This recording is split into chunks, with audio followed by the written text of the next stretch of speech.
So my story begins way, way, way back when, at my birth, obviously. So I'm going to tell you guys a little bit about my fam to start. So I was born into a family of 4. I became the 5th. So my mama and daddy are 2 of the most amazing humans that walk planet Earth, in my opinion. My mama is the essence of grace and beauty, and she's just this petite little, awesome human. And my daddy is one of the strongest, most courageous and intelligent and wise person that I know. And so they're polar opposites, and they complement each other, which is wonderful. And so then I have my older sister, Abby, who's 2 years ahead of me. She is my best friend.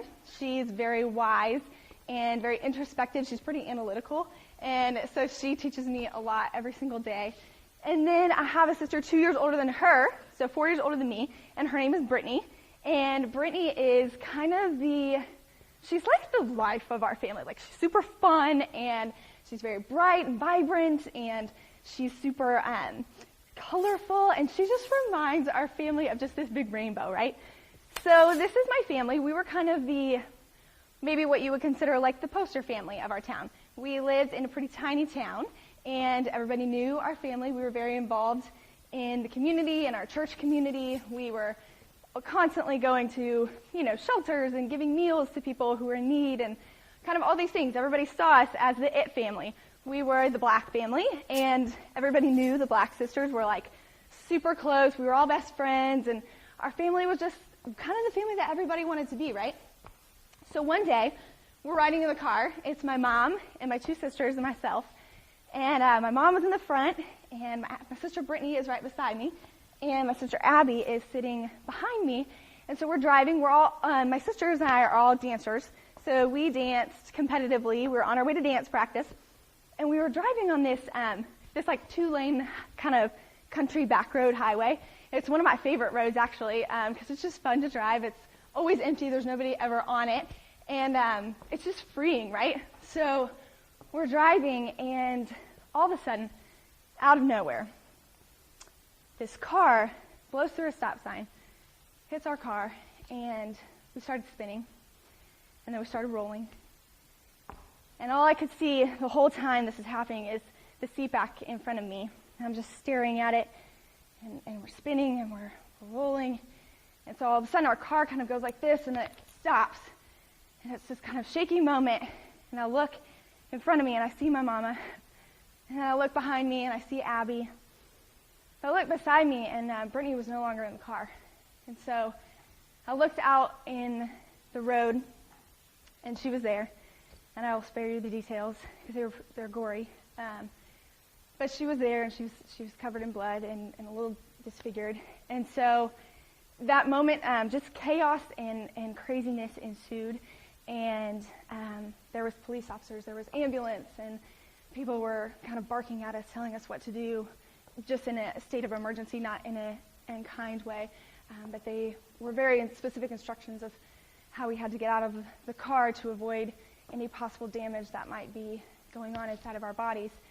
And so my sister Abby and I immediately get in an ambulance together, and I'll never forget this moment. My sister and I, we held hands the whole way to the hospital.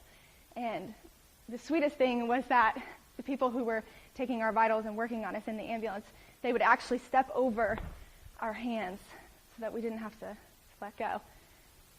So we get to the hospital, and I'm waiting outside of the hospital room. I'm in this hallway, and I'm sitting, waiting to get my test done. And my dad was working about an hour away at the time. And so he gets this call.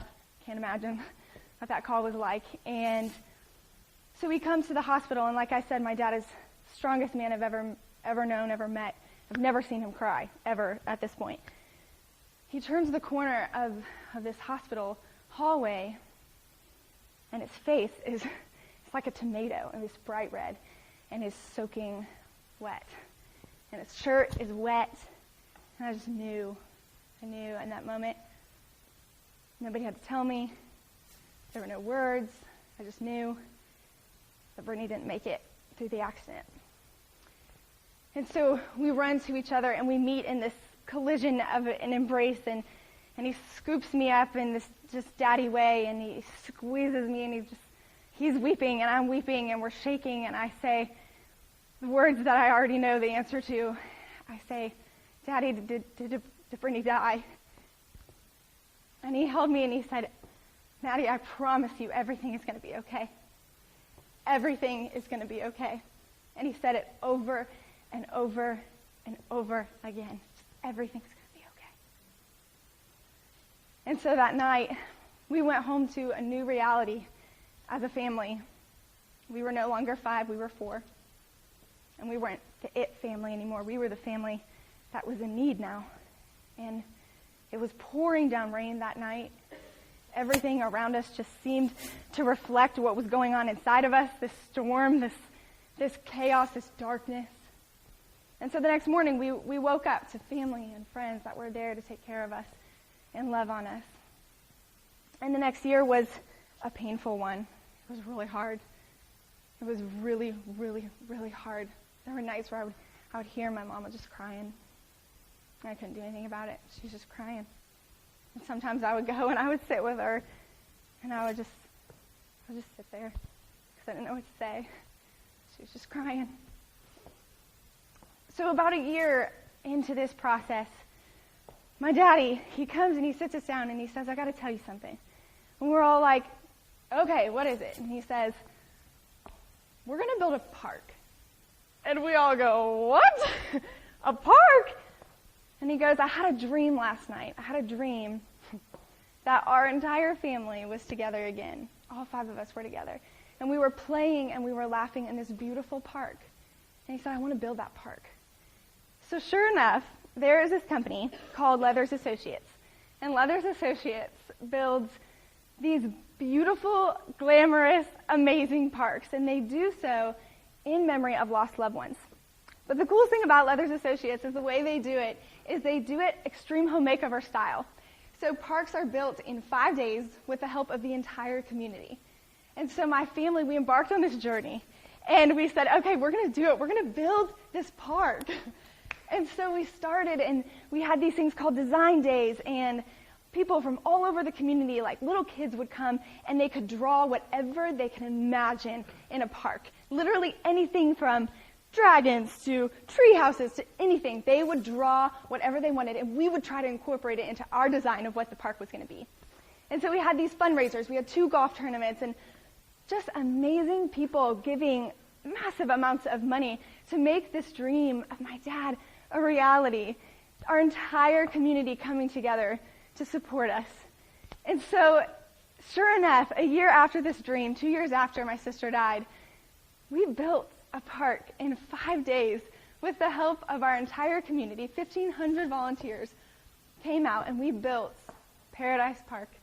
Paradise Park is one of my favorite places in the world because it's just as awesome as like all those kids designed. There is tree houses. There's this whole section of the park that's like the zoo section, and there is an elephant whose trunk is a slide, and there's this giraffe, and I mean, it's just the coolest place, but way cooler than anything we ever could have designed or put in the park was the sound of the laughter and the joy of the kids that were playing and enjoying life that first night when we opened the gates and we let them run and we let them play. They got to love and experience life in the park. And that brightness that Brittany brought to our family was now brought to the entire community through this park. But I haven't even told you the coolest part of the park yet. So the entire week leading up to the build of the park, it was forecasted to rain. I mean, cats and dogs raining. And we were like, oh my gosh, what are we going to do? We have all these volunteers that are supposed to come, and they're supposed to help us, and what are we going to do? We're not going to be able to build a park. And so we were like, there's nothing we can do about it. We're going to have to build in the rain, whatever. We've experienced as much, setbacks as we possibly can. We're going to build in the rain. Doesn't even matter. So sure enough, 5 minutes before all of the volunteers showed up, the rain stopped. And this beautiful rainbow came out in the sky. But the coolest part was that actually in those 2 golf tournaments that we did as fundraisers for the park, it was also forecasted to rain on both of those days. Just before we were supposed to start, a beautiful rainbow came out. And that night, when Brittany died, and our family was forever changed, it was pouring down rain. And the next day, we woke to those family and friends that were there to love us and support us. And there was a beautiful rainbow in the sky. You know, Brittany, she taught me so much when she was alive. She taught me how to wrap up in the perfect burrito so that you will not get out of your covers at night and you'll stay tucked in all night. She taught me how to do the perfect pirouette and how to do a back handspring, all these things. But she taught me a lot more in her death. She taught me that after every storm, there is a rainbow. You see, I'm reminded of a story that I was told probably 100 times as a little girl. It's a story from the Bible where Noah and his family were supposed to collect all the animals. I'm sure you know the story. The 2 by 2, the animals get on the ark, and God flooded the earth. And so the flood came, and 40 days of rain and storm and darkness. And at the end of the 40 days, this beautiful rainbow came out. And the rainbow was supposed to remind Noah and his family, number 1, that God was faithful and that he was going to repopulate the earth. God's faithfulness was number 1. And number 2, it was supposed to be a reminder that every single time there was a storm, a rainbow would come after, to remind them that God would never flood the earth again. And this rainbow, this idea of a rainbow, the symbolism that it held for Noah and his family, remains true for me as well in my life. That number 1, God is faithful.